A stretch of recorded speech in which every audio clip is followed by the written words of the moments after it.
예수님께서 잡혀서 재판을 받게 되었는데 세 번의 재판을 받으셨습니다. 먼저 유대인의 종교 재판이라고 할 수 있는 산헤드린 공회에 잡혀가서 거기에서 재판을 받았습니다. 거기에서는 예수님이 그리스도냐라는 질문을 산헤드린 공회에서 던지게 됩니다. 예수님이 그렇다라고 말하니까 신성모독이다 그러면서 예수님을 정죄하고 사형을 언도했습니다. 한번 여러분 보시죠. 누가복음 22장 66절입니다. 날이 새매 백성의 장로들이 곧 대제사장들과 서기관들이 모여서 예수를 그 공회로 끌어다가 이르되 네가 그리스도이거든 우리에게 말하라. 대답하시되 내가 말할지라도 너희가 믿지 아니할 것이요 내가 물어도 너희가 대답하지 아니할 것이니라. 그러나 이제부터는 인자가 하나님의 권능의 우편에 앉아 있으리라 하시니, 예수님이 뭐라 그럽니까? 그리스도라고 말합니다. 내가 곧 하나님 보좌 우편에 앉아 있게 될 것이다. 죽으시고 부활하여 승천하실 것을 말씀해 주십니다. 우리 예수님은 그리스도이십니다. 구원자이시죠. 그리스도는 우리의 왕이십니다. 사람들은 믿지 않았어요. 예수님이 많은 기적과 이적을 행하셨을 뿐만 아니라 말씀을 통하여 하나님이 보내신 구원자인 것을 보여주셨습니다. 뿐만 아니라 삶을 통하여 증명하셨습니다. 그럼에도 불구하고 사람들은 믿지 않았어요. 도리어 신성모독이다 그렇게 정죄하고 당시의 총독 빌라도에게 재판을 요구했습니다.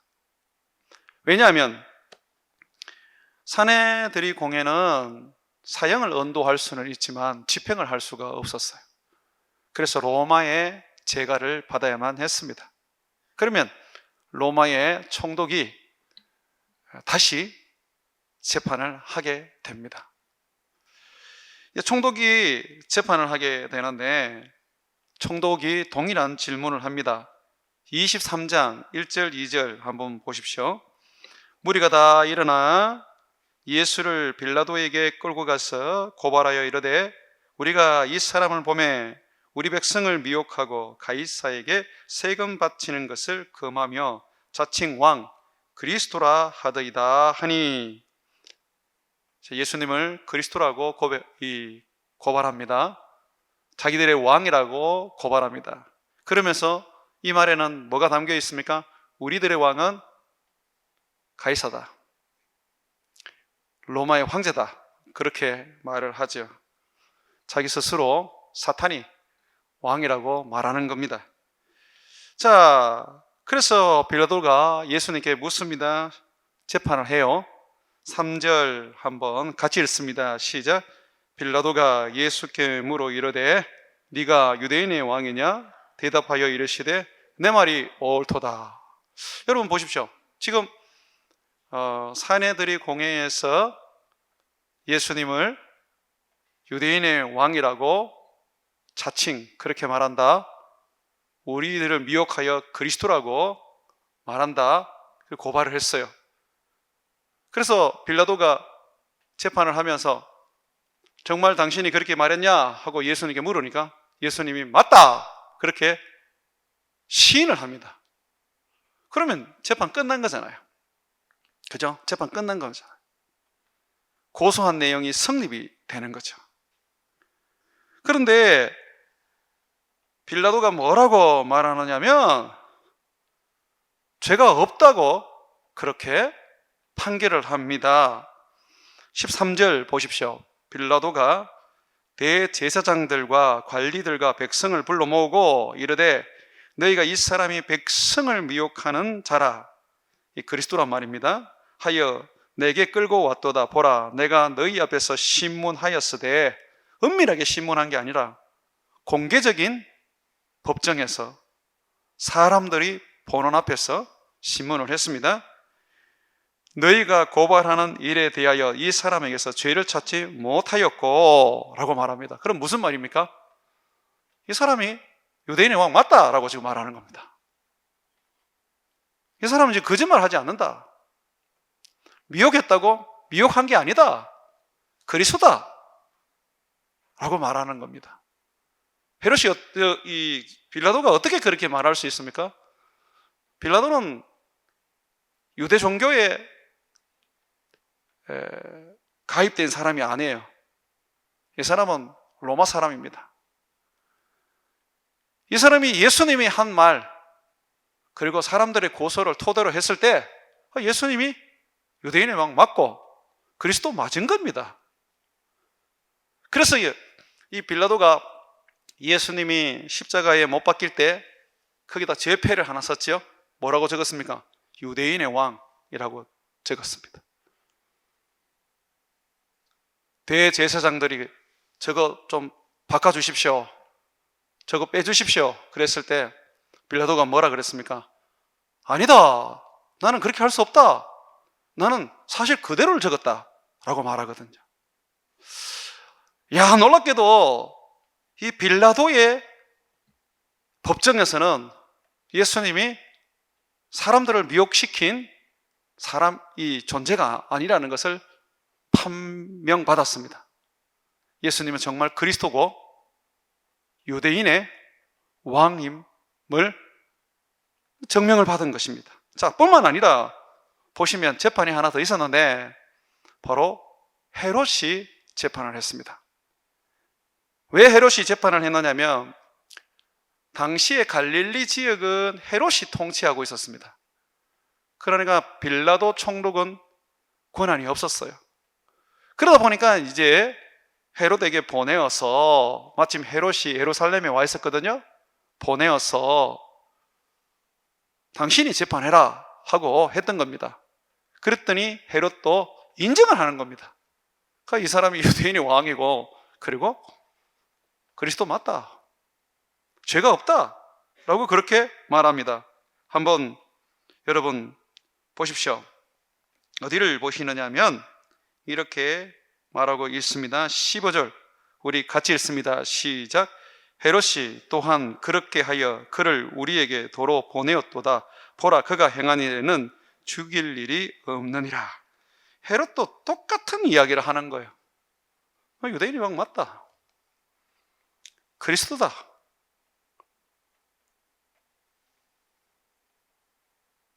그런데요, 헤롯이 예수님을 조롱하고 멸시합니다.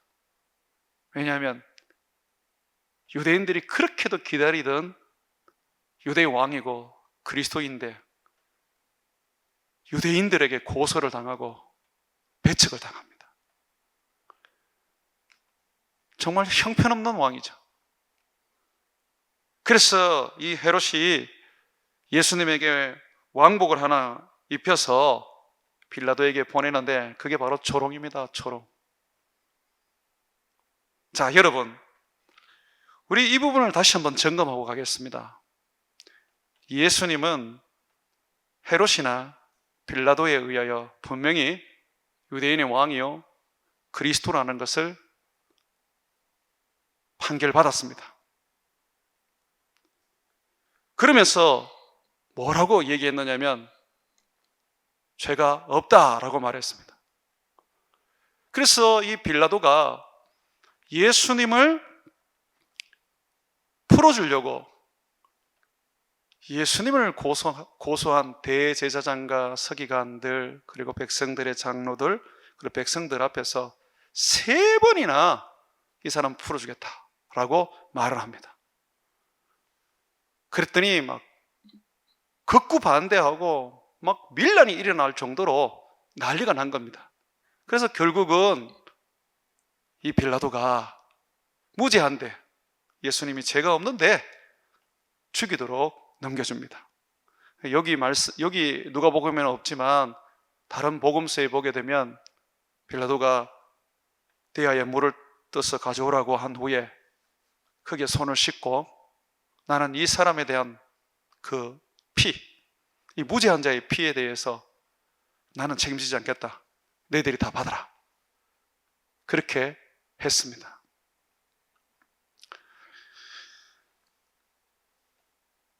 예수님이 비록 십자가에 못 박혀 죽으셨지만 죄가 없는 분이셨습니다. 그런데 왜 죽었을까요? 죄가 없으면 안 죽어요. 죽는 이유는 죄 때문입니다. 죄의 대가는 사망입니다. 예수님이 지금 죽었다는 것은 죄를 가지고 있다는 것을 의미합니다. 그런데 성경은 말합니다. 예수님은 무죄하다. 그렇다면 왜 죽었느냐? 너 때문에 죽었다. 너희들의 죄를 담당하셨기 때문에 그가 죽으신 것이다. 예수님은 자기 죄 때문에 죽으신 게 아니에요. 우리의 죄 때문에 죽으신 것입니다. 그러니 이 구원의 가치가 얼마나 큽니까? 청량할 수 없어요.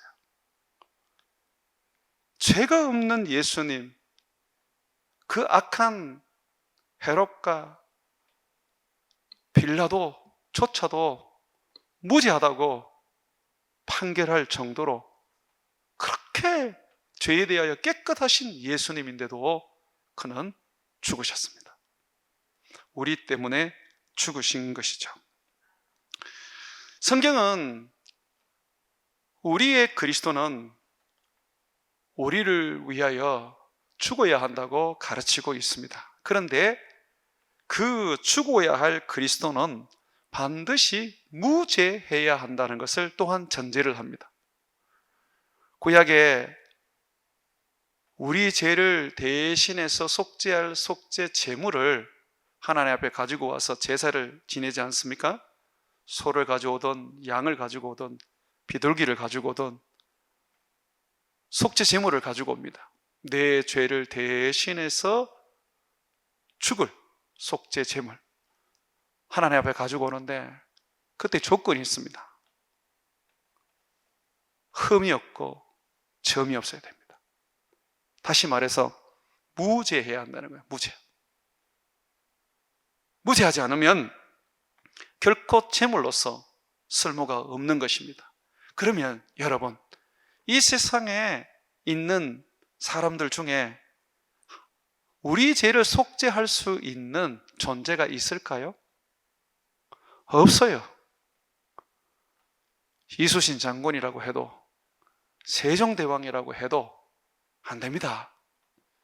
모든 인간은 죄 아래에서 출생하여 죄를 가지고 삽니다. 자기 코가 석잔데 누구를 구원한단 말입니까? 그러나 예수님은 오늘 빌라도가 말하는 것처럼 죄가 없으신 분이십니다. 이 죄가 없는 분이 우리를 위하여 죽으신 것이죠. 그가 바로 하나님이 말씀하신 유일한 속죄 제물이기 때문입니다. 예수님께서 사역을 시작할 때에 먼저 세례 요한에게 세례를 받았습니다. 그때 세례 요한이 예수님을 보고 뭐라 그랬습니까? 보라, 세상 죄를 지고 가는 하나님의 어린 양이로다 라고 했습니다. 예수님이 우리의 속죄 양이라는 겁니다. 예수님이 속죄 양으로서 우리를 위하여 죽으시려면 반드시 흠이 없는 무죄하셔야 합니다. 오늘 빌라도가 그것을 증명해 주고 있습니다. 예수님이 언제 우리의 죄를 짊어지게 되셨나요? 바로 세례 요한에게 세례를 받을 때부터 시작하셨습니다. 예수님은 죄가 없는 분이잖아요. 그런데 세례 요한에게 세례를 받으셨어요. 세례를 받는다는 것은 죄를 회개한다는 겁니다. 예수님이 죄가 없는데 왜 회개를 합니까? 우리 죄를 짊어지셨기 때문에 그가 세례를 받으신 겁니다. 스스로 우리에게 말하는 겁니다. 얘들아, 나는 죄가 없지만 죄를 짊어지고 있단다. 내 몸에 너희의 죄를 내가 가지고 있단다. 그것을 보여주는 것이 세례 요한에게 내가 세례를 받는 거야. 세례 요한에게 예수님이 세례를 받는 것은 하나의 퍼포먼스가 아닙니다. 그것은 예수님이 우리 죄를 짊어지셨다는 것을 말하는 것입니다. 사랑하는 여러분, 이것은 이사야의 예언이죠. 우리 성경 한번 펴봅시다. 이사야서 53장 한번 펴보십시오. 우리가 즐겨보는 찬양인데, 성경인데 한번 보십시오. 이사야서 53장 4절에서 6절 말씀입니다. 우리 같이 한번 읽겠습니다. 그는 실로 우리의 질고를 치고 우리의 슬픔을 당하였거늘 우리는 생각하기를 그는 징벌을 받아 하나님께 맞으며 고난을 당한다 하였노라. 그가 찔림은 우리의 허물 때문이요 그가 상함은 우리의 죄악 때문이라. 그가 징계를 받음으로 우리는 평화를 누리고 그가 채찍에 맞음으로 우리가 나음을 받았도다. 우리는 다 양 같아서 그릇 행하여 각기 제 길로 갔거늘 여호와께서는 우리 모두의 죄악을 그에게 담담시키셨도다. 아멘. 여러분, 구약에 예언한 메시아에 대한 이야기가 예수님께 그대로 이루어졌습니다. 우리 죄를 짊어지고 세례 요한에게 세례받고 그리고 십자가에서 죽으셨습니다. 그러나 그분은 죄가 없으신 분이십니다. 우리 죄로 말미암아 죽으신 겁니다. 그래서 그 십자가는요, 예수님이 지신 십자가는 내가 죽어야 할 자리입니다. 예수님이 나를 밀어내고 대신하여 죽으신 것입니다. 그래서 우리가 구원을 얻은 거예요. 여러분, 예수님께서 우리 죄를 짊어지심으로 말미암아 그가 십자가에 죽으셨습니다. 그의 죽으심으로 말미암아 우리의 죄는 어떻게 되었습니까? 그 죄는 다 없어졌습니다. 죄값을 지불했으니까 없어지는 게 당연하죠. 그냥 우리의 죄가 아무 이유 없이 사라진 게 아닙니다. 우리의 죄는 하나님의 아들 예수님이, 무죄하신 예수님이 십자가에서 고통스럽게 죽으심으로 말미암아 우리의 죄가 없어진 것입니다. 예수님의 그 죽으신 그 보혈로, 죽으면서 흘리신 그 보혈로 우리의 죄가 다 용서받고 씻어진 것입니다. 여러분, 예수님이 이 땅에 와서 육신을 입은 것은 그가 죄의 덩어리를 짊어지신 것입니다.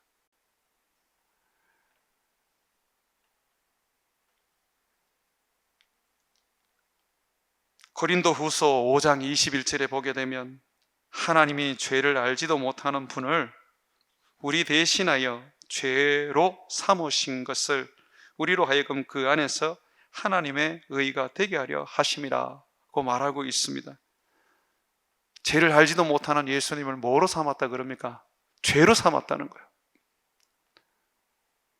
예수님이 우리의 죄를 그가 그 육체에 다 담당하셨습니다. 그래서 어느 학자는 그런 얘기를 합니다.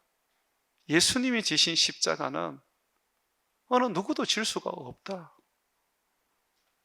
그는 인류의 죄를 짊어지셨기 때문에 우리는 우리 죄조차도 짊어지기 어려운 사람인데 어떻게 예수님의 그 십자가를 내가 지고 갈 십자가와 비교할 수 있단 말인가 라고 했어요.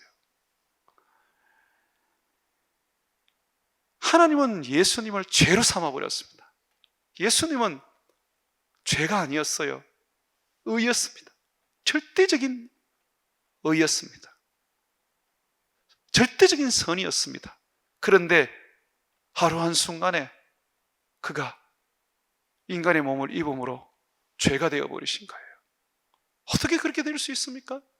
바로 저와 여러분 때문입니다. 우리를 구원하시기 위하여 예수님께서 감당해야 할 일이 너무 많았습니다. 하나님의 영광과 능력을 포기하셔야만 했습니다. 인간의 몸을 입음으로 죄 덩어리가 되셔야만 하셨습니다. 자기가 창조하고 타락한 천사 사단의 시험을 받으셔야만 했습니다. 사람들에게 조롱과 멸시와 그리고 미움을 받아야만 했습니다. 십자가에서 벌거 벗은 몸으로 죽어야만 했습니다. 그런 예수님의 그 일생 속에 처참한 그 고난스러운 그 삶이 나를 구원하게 만든 것입니다. 고린도후서 5장 21절에 그렇게 말하지 않습니까? 하나님이 죄를 알지도 못하는 분을 우리 대신하여 죄로 삼으신 것은 우리로 하여금 그 안에서 하나님의 의가 되게 하려 하심이라. 예수님 몸에 우리의 죄를 다 담당하셨어요. 그래서 우리는 어떻게 됐습니까? 의인이 되어버렸어요. 우리는 의가 되어버렸어요. 죄였는데, 악이었는데 예수님께서 오셔서 죽으심으로 말미암아 우리는 의가 되어 버린 것입니다. 그래서 우리가 어렵게 된 것은 예수 그리스도 그분 때문에 된 것이지 나의 공로나 나의 열심이나 나의 선함으로 된 것은 없습니다. 그래서 구원은 은혜라는 말을 쓰는 것입니다. 사랑하는 여러분, 여러분들이 얻은 그 구원 정말 값으로 매길 수 없는 큰 가치입니다.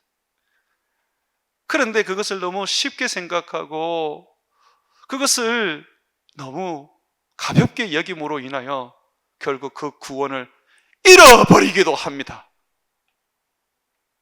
사업만 망하는 게 아니고 몸에 병이 들어가지고 죽는 것만 아니고 하나님이 그 생명을 다하여 주신 구원을 잃어버리는 거죠. 믿음에 파손된 인생을 살게 되는 것입니다.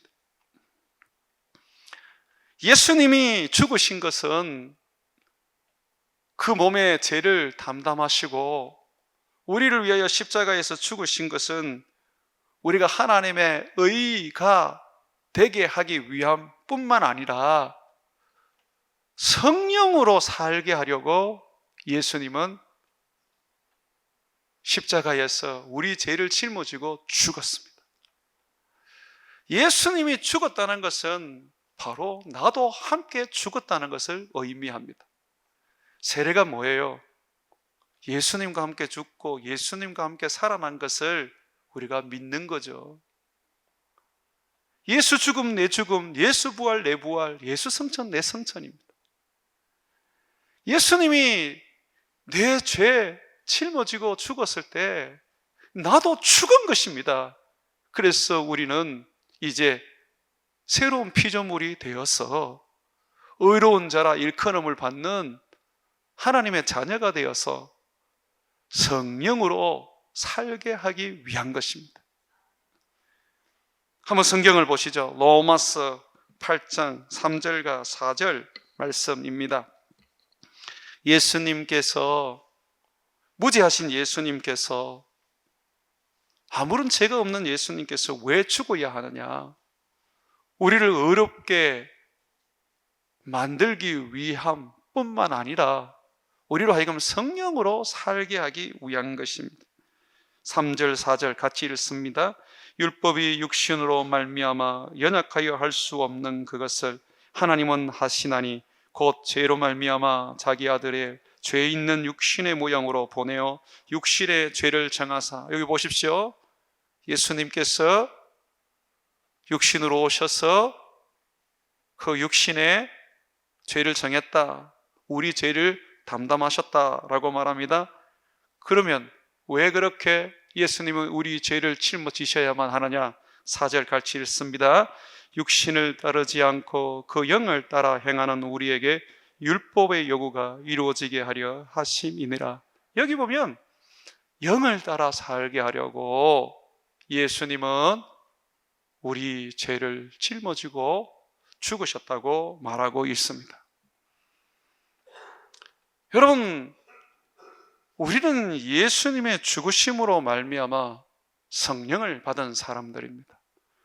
예수님은 죽으시고 부활하여 성천하심으로 우리에게 성령을 주셨어요. 여러분, 성령은요, 죄가 해결되지 않으면 임하지 않습니다. 노아 시대에 성령님께서 세상을 떠나고 난 다음에 잠깐 믿음의 사람들에게 임한 적이 있었지만 이 땅에 영원히 거주하지는 않으셨어요. 그런데 예수님이 죽으시고 부활하고 성천한 후에 오순절날 성령이 이 땅에 오시게 되셨습니다. 예수님은 두 가지 목적을 위해서 세상에 오셨어요. 우리 죄를 속죄하기 위하여 오셨고요, 하나는 성령을 주기 위하여 오셨어요. 성령을 주시기 위해서는 반드시 우리 죄를 속죄하셔야 합니다. 죄가 있는 가운데는 성령이 임할 수 없어요. 성령이 내게 임했다는 것은 내 죄가 용서받았다는 것을 의미하는 것입니다. 자, 성령께서 내게 임하신 것은 예수님의 죽으심으로 말미암아 된 것입니다. 오늘 성경에 그 얘기를 하죠. 로마서 8장 3절 4절 그렇게 말하지 않습니까? 육신의 모양으로 오셔서 육신의 죄를 정하여 죽으시고 우리에게 성령을 주심으로 이제는 어떻게 육신을 따르지 않고 성령을 따라 행하게 하셨다는 것입니다. 그러면 우리가 예수님의 죽으심으로 말미암아 성령을 받았다면, 우리 죄가 예수님이 죽으실 때에 다 속죄를 받았다면 이제는 우리가 성령을 따라 살아야 하는 것입니다. 율법을 따라 살지는 않습니다. 율법은 죄 있는 자들에게 주어지는 겁니다. 율법은 죄가 무엇인지 깨닫게 해주는 겁니다.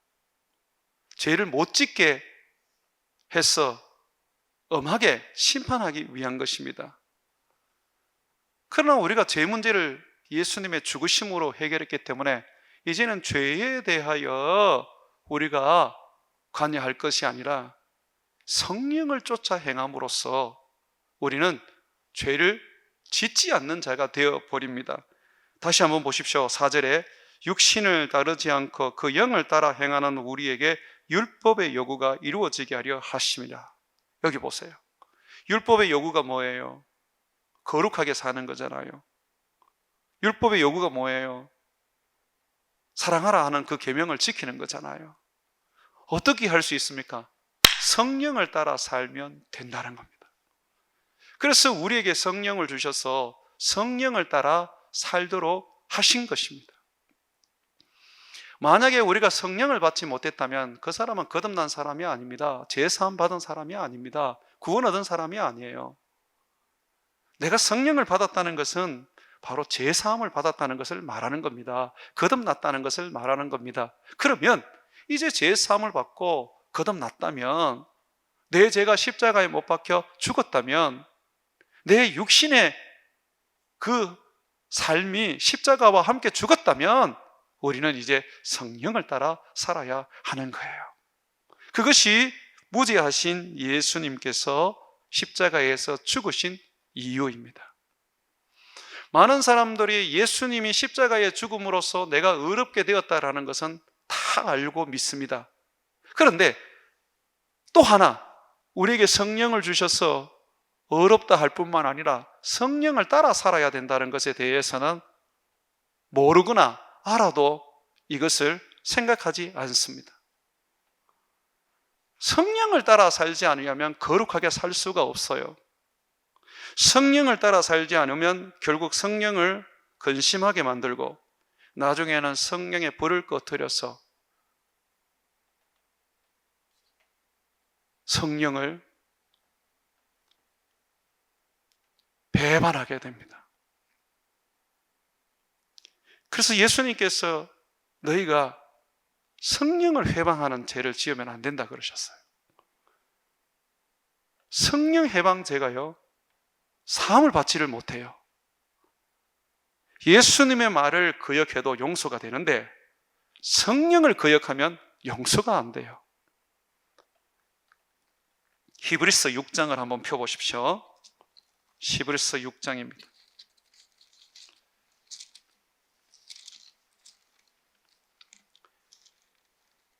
히브리서 6장에 펴보면 우리들에게 아주 무서운 이야기를 좀 던져주고 있습니다. 6장 1절에서 한번 보십시오. 그러므로 우리가 그리스도의 도의 초벌을 버리고 죽은 행실을 회개함과 하나님께 대한 신앙과 세례와 안수와 죽은 자의 부활과 영원한 심판에 관한 교훈의 틀을 다시 닦지 말고 허구한 날 교리 공부만 하지 말라는 겁니다. 그러면 뭘 요구합니까?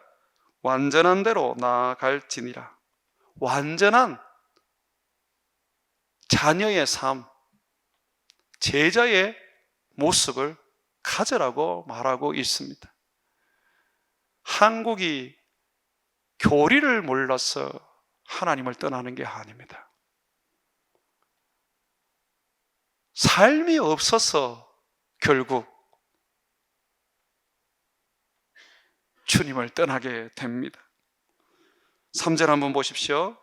하나님께서 허락하시면 우리가 이것을 하리라. 한번 빛을 받고 하늘의 은사를 맛보고 성령의 참여한 바 되고 성령의 선한 말씀과 내세의 능력을 맛보고도 보십시오. 성령을 받았어요. 빛을 받았어요. 은사도 막 나타나요. 복음의 말씀, 내세의 능력 다 체험했어요. 그런데 보세요. 6절. 그러고도 타락한 자들은 배교한 자를 말하는 겁니다. 다시 새롭게 하여 회개할 수 없나니 이는 그들이 하나님의 아들을 다시 십자가에 못 박아 드러내놓고 욕되게 함이라. 성령을 받아서 기적도 행하고 방언도 하고 예언을 해도 주님을 배교하게 되면, 그 삶이 타락한 자가 되면 그는 다시 새롭게 하여 회개할 수 없다고 말합니다. 물론 주님이 회개할 기회를 또 주시고 또 주셔요. 그러나 결국 회개하지 않으면 버림받습니다.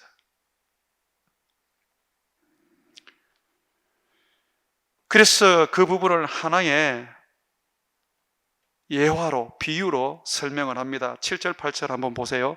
땅이 그 위에 자주 내리는 비를 흡수하여 밭 가는 자들이 쓰기에 합당한 채소를 내면, 반드시 땅이 먹을 채소를 내어야 합니다. 하나님께 복을 받고 만일 땅이 가시와 엉겅퀴를 내면 버림을 당하고 저주함이 가까워 그 마지막은 불사름이 되리라. 무슨 열매를 맺을 것이냐? 예수님이 우리를 위하여 죽으셨어요. 무지한 예수님이 우리를 위하여 죽으셨습니다. 우리를 어렵게 하기 위함 뿐만 아니라 성령을 주어 성령을 따라 살아서 율법의 요구를 이루게 하기 위한 거였습니다. 그런데 내가 성령을 따라 살지 않는다면,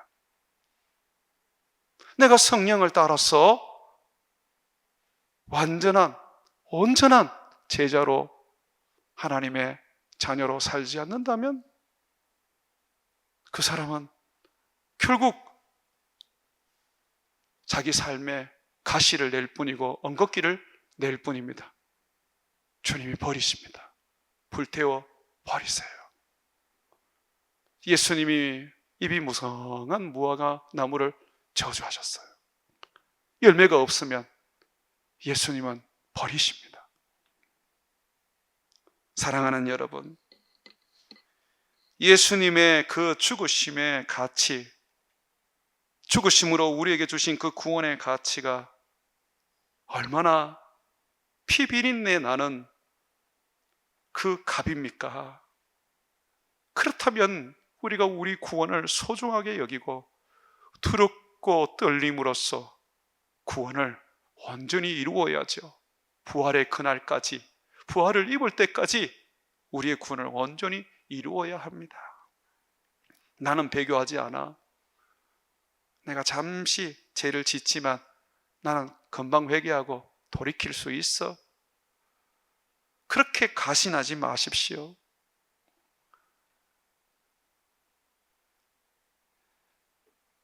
사단이 들어와 버리면 감당이 안 됩니다.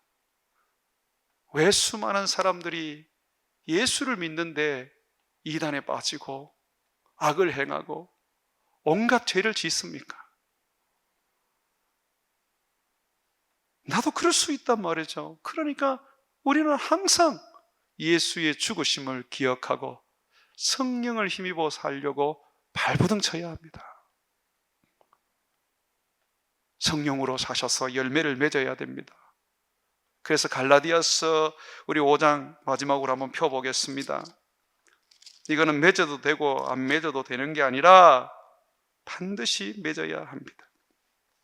22절, 갈라디아서 5장 22절 같이 읽습니다. 시작.